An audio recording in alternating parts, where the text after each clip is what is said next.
Hello everyone, welcome back to Cornwall Bike Trials. This week we are going to be learning how to 180 endo.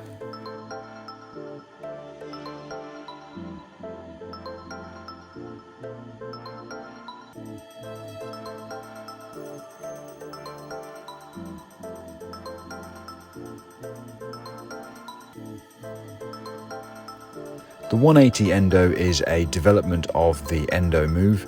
It is designed to allow the bike and rider to completely turn around and face in the opposite direction whilst only using a small amount of space.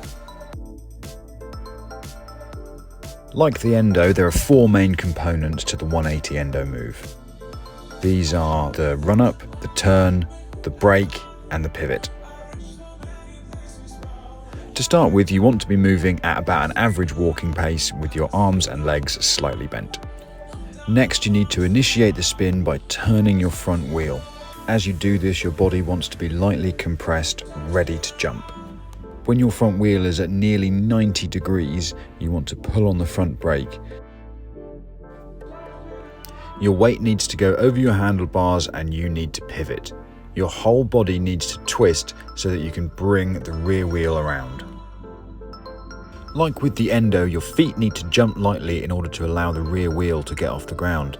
But unlike the endo, rather than extending your body weight actually has to stay relatively far forward over the handlebars, and then your body needs to twist in order to create the pivot. The 180 endo is not an easy move, and there can be quite a lot of trial and error depending on the bike, the rider and the conditions when it comes to finding the ideal balance and pivot points to get the bike to turn around.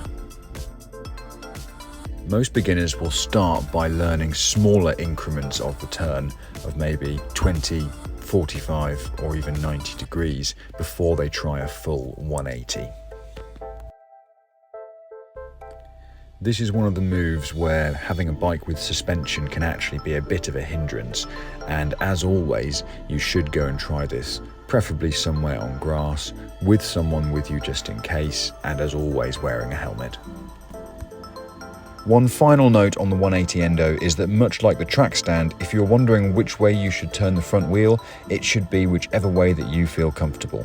I'm fairly sure that I do it differently from the majority of people by turning towards my strong foot, but again, whichever way works best for you is the way that you should do it.